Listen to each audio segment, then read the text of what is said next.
Welcome to the Everyone Has a Story podcast. About 10 years ago, I'm living in Dallas, Texas, and I'm getting ready to play a league tennis match. I'm on a very highly competitive team, and every one of our matches are competitive, but they're also very challenging to the point to where we are trying to qualify to get to the next round of the playoffs, which is, in this case, the National Tennis Tournament.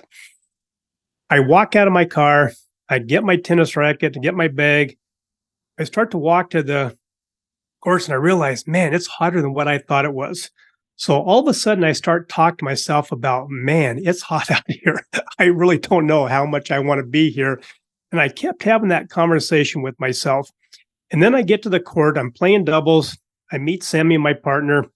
We're talking and we're realizing, that yes, it's hot out here. And we're telling ourselves, okay, let's make this match as quick as possible so we can get out of the sun and into the shade. We see our two opponents, and one of the guys, he looks like he's out of shape. He's already red-faced. He looks like he's about ready to pass out. And I say to myself, once again, I'm having that conversation, this guy isn't going to make it the whole match.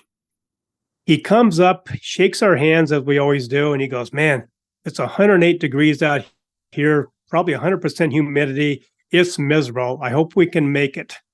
And that's music in my ears because I'm thinking, okay, we're going to just trounce this guy. We're going to get off the court and get into the cool weather or cool temperatures as soon as we can. We warm up. He's looking miserable. We start to play. And just like we had planned, the first set probably took us 15, 20 minutes. We beat the guy 6-1. We're getting ready for the second set. I look at Sammy and I say, okay, let's not change a thing. But I'm looking at this guy the whole time thinking, okay, he's going to drop any moment. He's just going to raise the white flag and just quit. So the whole time I'm thinking in that second set, all I'm thinking to myself, he's going to quit. He's going to quit. He's going to just probably pass out. I hope I'm not the one who has to give CPR to him because I really don't want to do mouth-to-mouth to this guy. I'm thinking everything. I'm having this conversation myself. We get done and we're with that game. We get ready we walk over to the bench. Sammy and I are talking to ourselves. And Sammy says to me, he goes, Roger, okay, we'll get him in this third set. I go, what?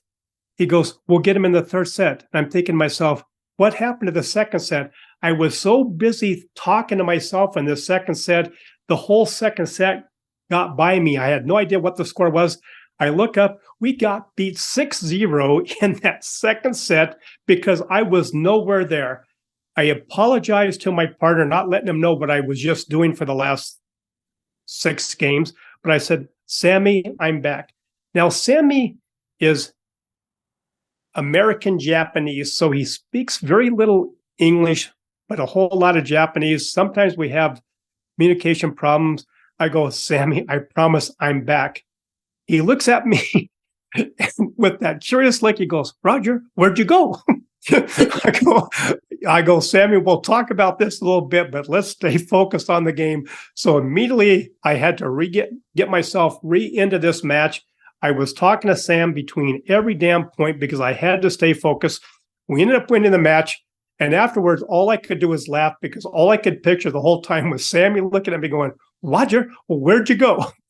So I say this story not because to make fun of Sammy. I love Sammy to death. We're good friends still. He's a great tennis player. But the fact is, we all have so many conversations with ourselves throughout the day, and some of them can be detrimental. They can be very debilitating because they're not really on the positive side. And I don't know really why that is, but as you heard in my story, it's very, very easy to get caught up in that moment and start talking negative and forgetting about all the positives. And that's what we're going to talk about today with my guest, Lindsey Frazier. So Lindsey, welcome and thank you for joining me. Thank you, Roger. That was a great story. Love that story. Well, thank you. Thank you. And I knew it was appropriate for this podcast. Lindsey is the author of Oh Love, Come Close. And it probably doesn't sound like it's a business book, and she did not write it for any type of business acumen or anything like that. She's not a manager. She's not, a team leader at work. She wrote this book because it's her memoir, and it's a book that you got to read. I read the book and I had so many takeaways from it that we got together and we started talking about what I do on my podcast. And we agreed that a lot of us throughout our lives, we have daily conversations with other people, but unfortunately, the majority of our conversation we have is with ourselves. And that's what really we're going to talk about today, because as you'll read in her book, which I expect everybody to read after they listen to this podcast, it is something that you need to read because it is eye-opening to really how deep some of those conversations can go. Now, granted, I was only talking to myself during that match for maybe an hour and a half in extreme heat, and it wasn't, life-changing or anything like that. Her book is life-changing, and we all are at this stage in our lives, especially just coming out of the pandemic, that we are talking to ourselves probably more than we should. And we're probably talking more negative than what we should. So we're going to talk about that today. But before that, I want Lindsey to say more than hello back to Roger. I want her to spend a couple minutes and say really who Lindsey is and why she chose to write this book. Yes. Okay. Well, I'm very excited to talk about this. Thank you for having me. So I tell you what, I kind of give this story, a little backstory about the memoir. I was not a great student in high school. I really struggled with academically. I struggled socially. There was just a lot going on. That's not necessarily in family life, but just, in peers, relationships, things like that. And so school for me wasn't a top priority. Also, writing for me was not a top priority. I had other people write my papers. I was that, uninterested in school. So the fact that I've actually written a memoir is something that not only shocks my mother, but it shocks me. But I think that can attest to the power of writing and the healing that I found in the writing journey. And so very excited to share about it today. I actually live in Indianapolis, Indiana. I grew up here and I moved away for 15 years. I moved to Nashville, Tennessee, swearing up and down that I would never get married, that I would adopt children and be a single mom and be very independent for the rest of my life. And I typically am one to eat my words. So about 6 weeks later, I met the man that I would, fall in love with and get married. 2, we've been married for 15 years. We have 3 children. So I'm very much not a single mother, thankfully. Praise to all the single moms out there, because your job is insanely difficult and you are doing very well. A little plug for them. But yeah, so I lived in Nashville, Tennessee, moved back actually mid-pandemic. So our oldest is a teenager, and I have a 9-year-old and a 5-year-old. And so the ages range vary, and the needs are pretty great. So as it is normally. So I needed my mom. My mom is here in Indianapolis, and I just needed her support. You talked about the pandemic already. You've briefed on that, and it was a pretty troubling time for everyone.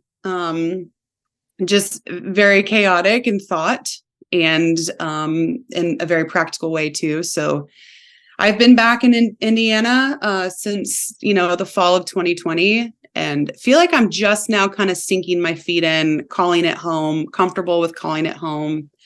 And there's maybe a lot more to that, but I'm really happy to be back in the Midwest. So it's a good place to be. And I met you, Roger. I met you in Arizona, which is very funny, at a book festival. And it just was, you were so genuine, and you picked up the book, and I don't know. It's really cool the way that people's stories intertwine. So, and you and I have been, chatting for a few weeks now, and just what a cool, relationship that is birthed out of that. Yeah. And they say over the course of the last 2 or 3 years that the new proverbial business card in our professional lives is either being the author of a book or a long-standing podcast. Well, oh, yeah. I didn't hear. So your book is your business card, and my podcast is my business card. So you know what? It was meant to have that introduction. So I'm glad you're here. And let's talk about that book, because like I said, you did not write that book with any intention of helping individuals, especially in their workplace, their work lives, or whatever their workplace environment is, about those conversations that we have But through the course of the pandemic, and now that we're hopefully at the very, very tail end of the pandemic, we hear so many stories of people who just have had enough, and they probably had a lot of time to talk themselves during the restrictions where you had to be staying inside, you had to stay away from other people, or they recommend you stay away from other people. So what that means is you probably had more conversations with yourself, good, bad, or indifferent. And we're not saying good things. At least I'm hearing we're not saying good things. So let's get to your book. What made you write that book, and really what's the basis behind that book? Let's get us caught up on that. Sure. So Oh Love Come Close is a very personal memoir. It's a very raw and honest one. As you'll read, there's quite a bit of trauma that I experienced just kind of growing up. And going back to the comment that I made just a minute ago, how I never really wrote, I actually read kind of my first book novel in my early 20s. That's pretty old to start reading books, but I did. And somebody gifted it to me for Christmas, and I wasn't going to read it because it was just so big. And they said, I think that you should try. I think this story will captivate you. So I ended up reading it in 4 days. I loved it so much. The author, the way that she was able to pull me into the narrative of her story, the way that I felt my own emotions, like reading her writing, was so captivating. I never knew that stories like that could exist. As silly as it sounds, that wasn't my world. And so I began to think, I wonder, knowing that I had some trauma that I've had to sort through, knowing that there's been some life experience that I had to, figure out how to move through from a young age, I thought, I wonder if I could write in a way that was so compelling to the reader that it made them feel their own emotions, or maybe it would inspire them to write. And so that's kind of what started the idea. Now, this was, over a decade ago when I started thinking about it. And that kind of started the idea of writing the memoir. And so when I actually started writing it, you'll actually read this part in the book. Well, you'll read when I'm gifted a journal for the first time. And it was actually by a therapist of mine. I'm a very open processor, so I kind of ramble a little bit till I kind of find my way. And she gave me a journal at the end of one of our sessions. And she said, she kind of looked at me and she, was like, I have something for you, and handed it over. And I was like, thank you so much. Like, what a thoughtful gift. And she's like, I can tell you have a lot going on, like in your head. And she kind of like motioned like up here in your head. And she was like, why don't you try writing? Why don't you try just getting it out? And it never occurred to me to do that because I was not one to really keep a diary. I was way too active as a child to sit down and write. But that week I, kind of put it by my bedside, was eyeing it. And I started writing. I started, it was very awkward at first, just kind of like, what do I write? Like Dear Diary. But I really just started writing. For me personally, I started writing prayers, or just like kind of like processing the day, just to get in the form of writing, get into the habit of writing. And I learned through that it was so powerful to release the things in my mind. If you want to talk about conversations, I have journals of conversations, to release it in my mind so that I wasn't carrying it anymore, and to get it out. And so that's what got me writing. And I guess those two stories combined is what I was like, hey, I think I need to write. I think I need to write a memoir. And I didn't know who it would be for, really. I just knew I needed to write it for myself. And that was something that my husband continued to encourage me on. He would say, write it for you, and write it as if nobody's going to read it. And I did. And so it's a very vulnerable, there's a lot of vulnerability in the memoir, because I wrote it as if nobody was going to read it, knowing that honestly, I didn't know if I'd get published or not, but that happened to come along as well. And, by the time I was ready to release it, I was ready to share the stories that were in it. But it was so freeing and so healing to do that. So the memoir is basically a very, it's a story of resilience. It's a story of my continual fight for truth, the resilience in pursuing intimacy when I was afraid of it, accepting love when it was there and I was terrified of it. It has a lot of elements, different elements. You'll read about loss and grief and mental health. I've tragically lost someone from suicide, and I've also lost a good friend who was tragically murdered. So there's a lot of things that I'm processing in the story, but I do think a lot of people will be able to relate, because what I do in this memoir is I reflect on a lot of inner dialogue. So you're going to be able to read a lot of these conversations that I had with myself and have with myself. Because we do that as we go through counseling, which is what also is taking place in the story. We're processing, and we're always processing. Like you in your story, Roger, had talked about, you were probably processing and didn't even know it, and you're like, oh, I'm back now. I'm ready to play tennis. And you've been playing all along, but we get so caught up in the hamster wheel of our thoughts. And so in Oh Love Come Close, you'll read about that. You'll read about the pursuit of intimacy, and just kind of the nudge to keep going when all the voices say to stop. Yeah. So in the book, obviously, you talked about many conversations you had with, obviously, your now spouse, your therapist, your family, some friends, and yourself.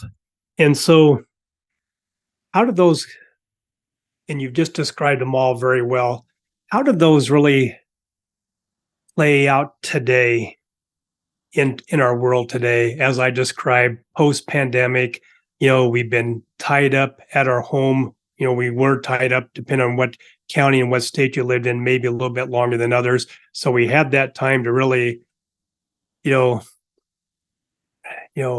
reconnect with ourselves and really what we're doing professionally, because we're taking a mandated break from that. And we had those conversations, and you probably had, these people probably had conversations with their coworkers, with their boss, with their friends or family. So what do these conversations, what makes them up? Where do they come from? Well, I mean, so I worked a little bit in the pandemic. I worked in the prosecutor's office. I was a victim's advocate, and that was a very interesting time. I had 6 other coworkers. And, we would have a lot of conversation. That was a hard time to try to advocate for victims in court settings during the pandemic, because we weren't having court in person.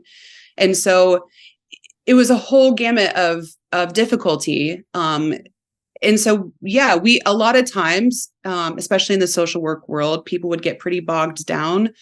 And so you needed that support. You needed it from your coworkers. And, we were all very close, because we're all doing this very difficult, but we're very passionate about it. And so there were times that some of us were really down and didn't know how to bridge the gap with the pandemic and advocating for your victim, and having Zoom court where you're seeing judges online, and it feels less personal, and it can get really exhausting, and it could get mentally draining. And so it's important that you have, just in general, it's important that you have people in your corner who are speaking the truth to you, speaking light in your darkness. I mean, we're all going to face the darkness of life and our own negative thoughts and our own, kind of demeaning thoughts. But we have to also continue to find the people who love us and find the people who are going to encourage us along the way. And we also have to be that for other people. So, I mean, I would say my husband is definitely one who continues to speak truth to the darkness that that I know so well, the thoughts that I can just spiral on that might seem silly to the rest of the world if I told you what they were. But to me, they have power. And so having people in your life who can just address those because they know you and they care for you is really, really important. And I do think we lost sight of that a little bit in the pandemic, especially if for those of us who weren't married or we don't have roommates, because you're just alone. And I don't believe we were meant to be alone. I don't believe we were meant to ever be in isolation. And so that was a really difficult time. And I think now people are coming out of it, but it definitely takes work to start relationships again. If you've lost contact with people during the pandemic, or, you're just kind of riddled with anxiety, it takes baby steps to say, and this is the self-talk, I'm worthy of friendships, of good friendships. I'm worthy of love, to be cared for. I'm safe. I even had to tell me I'm safe. And maybe that's not fully true because I don't know what can happen in 10 minutes from now. But right now I'm safe. And I think it's just reminding ourselves of the truth while we take those baby steps into relationships, whether we've not been around them in a while or we're making new friendships. It's baby steps. Right.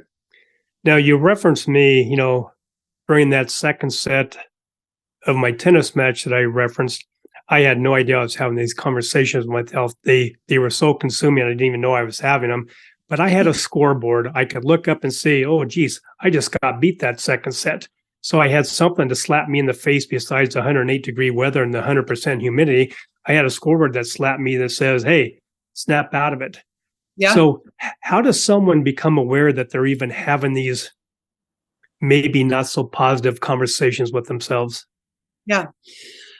For me, I'll just state personally, I had a slap in the face. It was depression. I had become so riddled with anxiety and fear and toxic, self-talk that I couldn't get out of bed. And, I realized that the way that I'm choosing to view myself or the narrative that is in my mind is not serving me anymore. It's actually hurting me. And so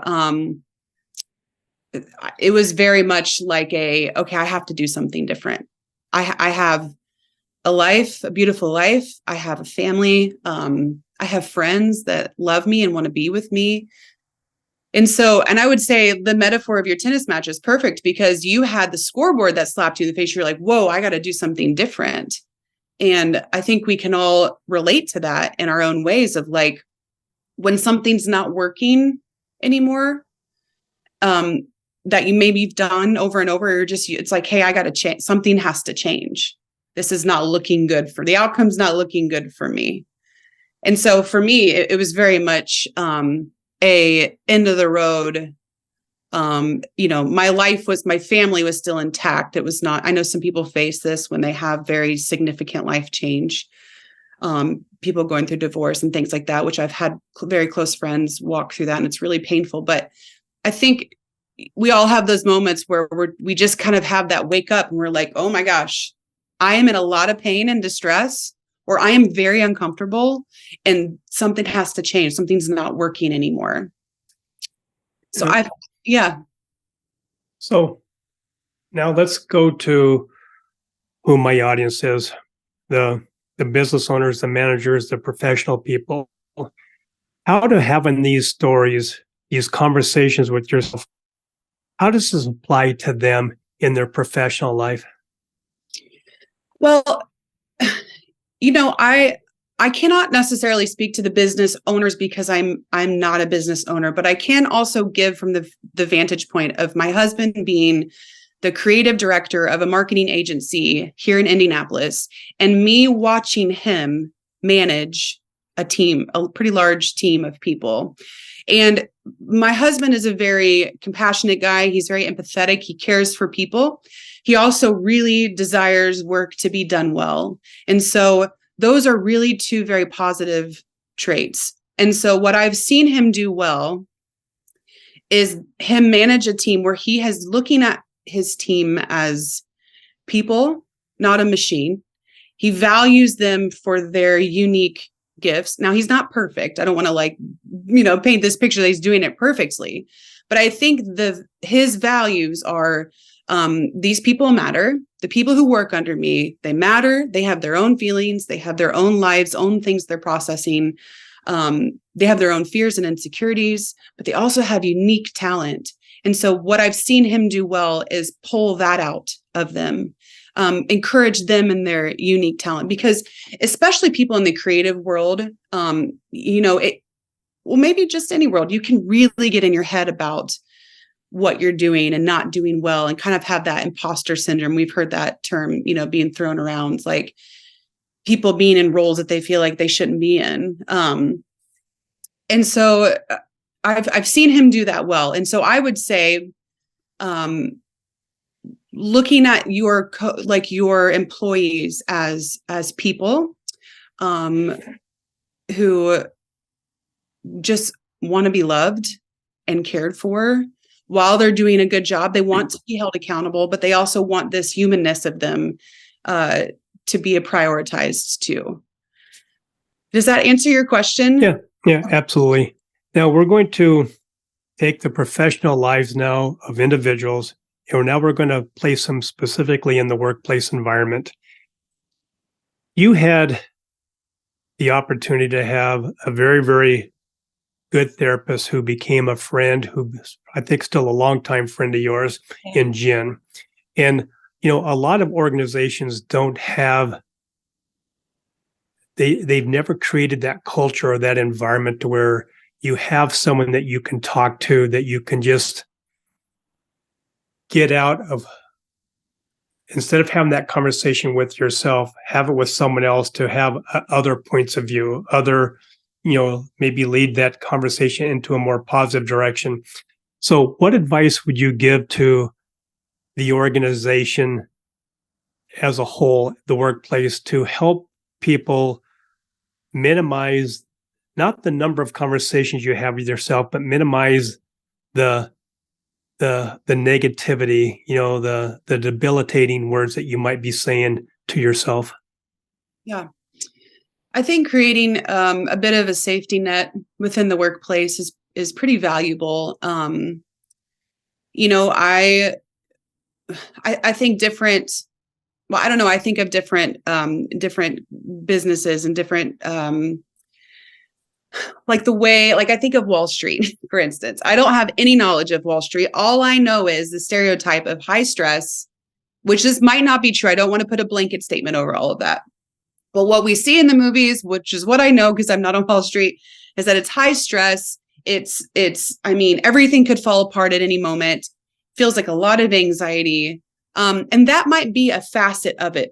And if that's part of the job, like doctors and nurses, okay, they have a job that it's like their trauma response, they have to be on.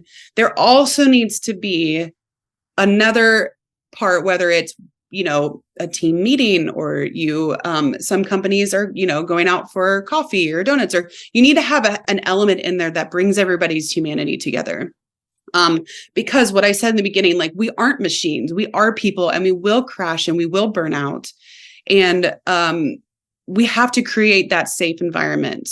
Because then I think that vulnerability breeds vulnerability. And I didn't make that phrase up. I think I heard it from Brené Brown, but vulnerability breeds vulnerability. When you show up and you're vulnerable, if you take that first step, then you're likely to be met with that.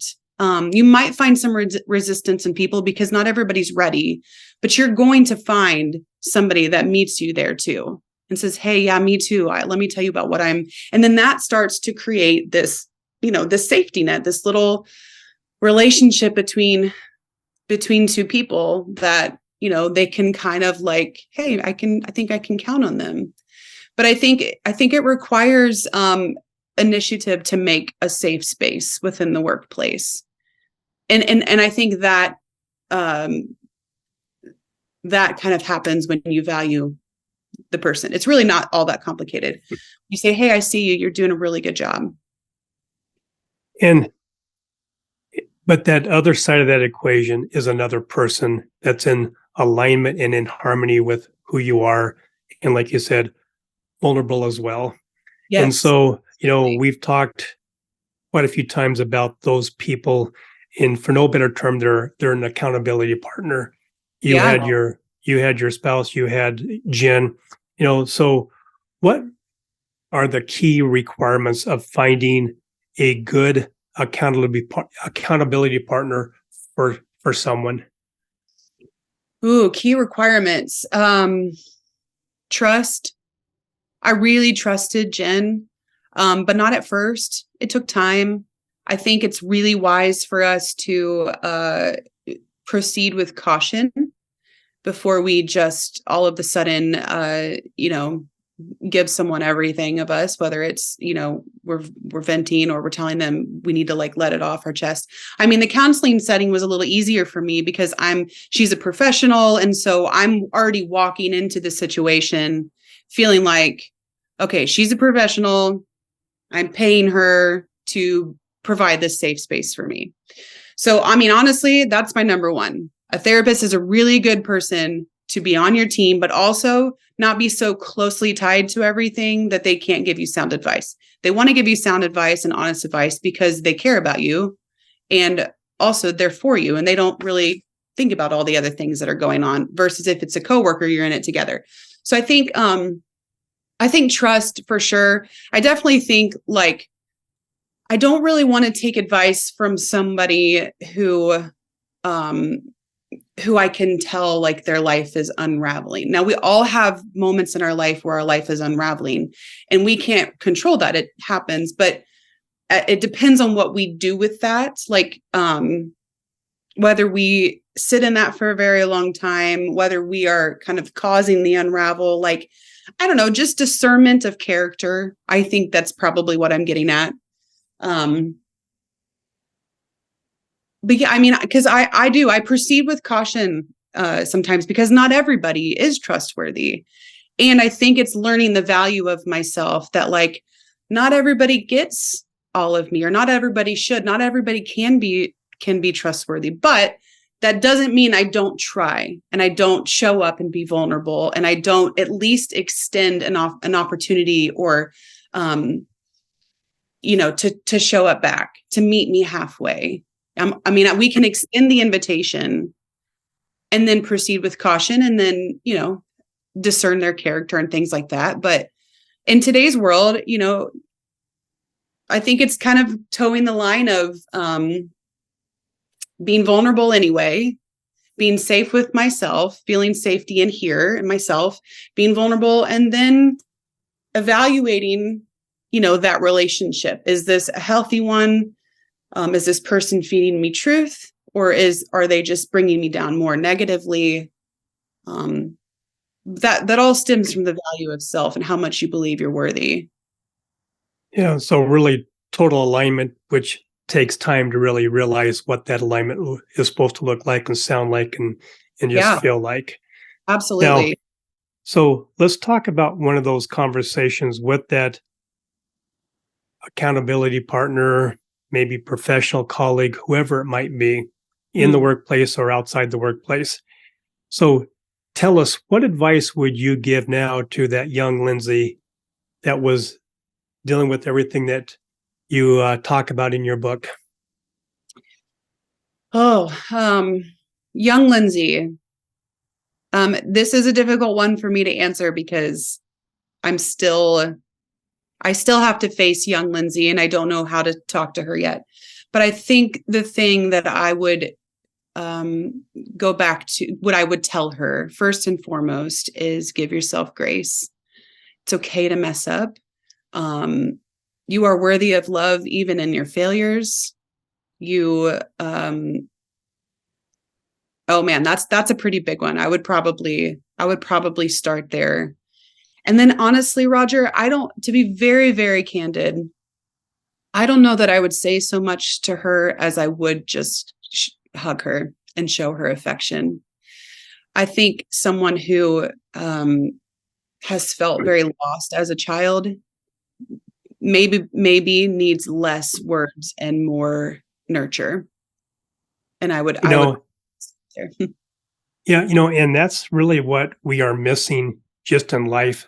Forget just the workplace, but in life in general. And I love that your first thing out of your mouth was, I don't know if I'm ready to talk to her yet. Because so many times people, they want to respond instead of just listen and then just give that proverbial hug.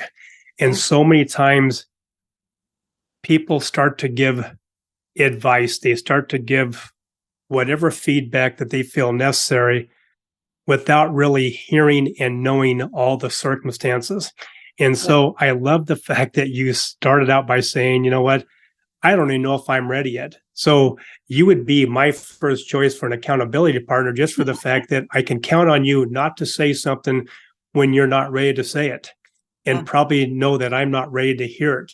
And that's really what, what so many people, especially in the workplace, managers don't go to school on emotional intelligence. They don't know, they're not trained on how to have those kind of conversations. But you know what? If anything else, the pandemic has told all of us owners and managers that we have to have those conversations. It's mandatory to keep our employees, our work staff, who are individuals. They're not machines. They're not assets. They're people. Yeah. And to keep those people really functioning the way we want them, the way they want, there has to be those conversations, maybe as deep as you want to go with each other, so you're both feeling comfortable. And as you start to feel better with those conversations, maybe go a little bit deeper. But the fact is, it takes no time whatsoever to go up and pat someone on the back, giving someone a hug and say, you know what, you're doing great. Yes. Hang in there. It's one day at a time. And that's really the whole key behind this is, number one, how do we do that to ourselves? Because it's hard to really proverbially give ourselves that hug. But the fact is, sometimes we need to just step away, quiet place, and just give ourselves that hug to say, you know what, it's going to be okay. And it starts there, but it also means a whole lot more when you have other people on your team to say, you know what, here, let's just do this for right now. We'll talk when it's the right time. Yeah. And that's what we're missing. Yes, I would agree. Just the positive. We hear it a lot as parents, positive reinforcement, but it really is. It's because we also need, we need to know that we're doing a good job. Sometimes we have our head down so much that it's like we're doing the job and we think, does anybody see me? I'm showing up at work and I'm doing a great job, but does anybody know that I'm struggling? And I do think it takes the burden off to just have one person. And here's the thing, Roger, you don't even have to know them to go up and say, hey, you're doing a great job. Something that just remind me, something I tell my kids all the time is especially my oldest, who is she's a 13-year-old girl. I'm like, if there's ever tension between you and another person and you don't really know them and you don't know why there's tension, comment on her shoes. Be like, hey, I really love your shoes. And then it's all of a sudden it's this meeting point of oh, thank you. It was it took one thing for her to say a compliment that softened whatever tension was lingering in the air that, for 13-year-olds, it could be anything and for no reason at all. It's that takes the thread out of the air, because then you think, oh, if somebody said it to me, I'd be like, oh, she noticed me. She liked my shoes. And maybe that morning, what we didn't know is that girl was really stressed about the way that she looked, and she was feeling really insecure, and she was really in her head about it all day. And then it took somebody else saying, hey, I really love your shoes, to pull her out of it. We are adults, but we still feel loved, like the kids feel loved. Does that make sense? We still we're really kids at heart. We're grown up and we feel like we have to put on a tough face, but I would really love for somebody to say, hey, I really like your shirt, or, a compliment. Hey, you did a really good job today. Hey, I noticed, even from with my kids, hey, you're a great mom. They don't even have to know me, but speaking to somebody and speaking into somebody is really, really powerful. And I think we need more of that. I think I need to receive that more. And I also need to give that more to the people in my community around me. Well, let me fulfill your wish and say you did a great job today on this podcast. I can't thank you enough for being my guest and just being you, being open with your thoughts and really your insight on how to help all these many, many, many individuals deal with what they're dealing with right now, and that ugly, nasty voice sometimes that come from within ourselves and just kick us when we're even further down. So thank you for that, Lindsey. I really appreciate that. And I want people to read this book and get to really know who you really are. How can someone get this book in front of them? Yeah. Well, thank you for saying that. You also were a fantastic host. It's been really, really great to work with you, Roger. You really are such a kind, humble man. I'm really looking forward to getting to know you more as we do, maybe some more podcasts in the future. But thank you so much for having me and trusting me to be a voice with you, to all of your listeners. So I don't take that lightly. So thank you. You're very The book you can find, Oh Love Come Close. You can find it on Amazon. You can find it at like Barnes & Noble online. There's a lot in local bookstores here in Indianapolis and kind of throughout the Midwest. But I would say kind of the main place online for people across the country would be Amazon, or you can go to bookshop.org. Something I love about bookshop.org is that you can pick your local bookstore you can find your bookstore first, and then you purchase the book online. So even if the bookstore is not carrying it, a proceeds of your purchase will go to that bookstore. So it's kind of like a partnership they have, which I think is super cool, because everybody loves Amazon, and I love Amazon Prime, but we really want our bookstores to stay afloat and stay alive. And so bookshop.org is really easy to buy your book on there, and you get to pick whatever bookshop in the US that you want. So I would say that. You can also go to my website, ohlovecomeclose.com, and you'll find all the information there. So I love that service. It almost sounds like Uber for book readers. Yeah, it's really great. That. I love it too, because sometimes I'll put in this bookstore that I love in Santa Cruz, California. I live in the Midwest, and I'm like, I'm going to order a book and support them today. And you just can change it up. And I just think it's really cool that we do that, just kind of helping our bookstores stay afloat.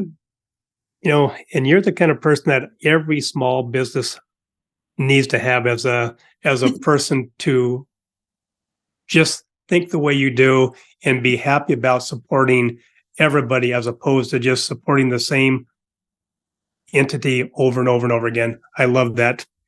So thank you again for being my guest today. Of course, Roger. It was such a pleasure. My podcast wouldn't be the same if it wasn't for my sponsors and my great supporters. So let me take this opportunity to thank each and every one of them.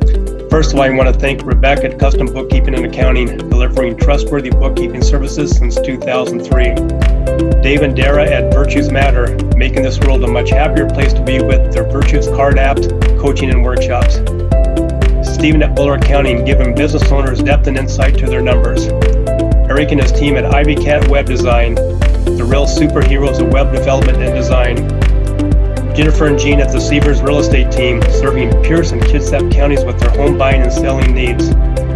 Maury at the Maury Method, the world's only brainwave entrainment engineer, helping everyone have more clarity, less stress, and overall better brain health. Priya at Pivot My Profit, helping individuals and businesses have better control of their finances and more money at the end of their day. Melissa at the Soul Vibe Energy High, the queen of the aha moments, helping individuals find those holes in their cups, repair the hole, and gain back their positive energy. And finally, Rick at West Sound Recording. You talk, they do all the rest. Thank you, Rick, for all your efforts with the production and editing of my podcast.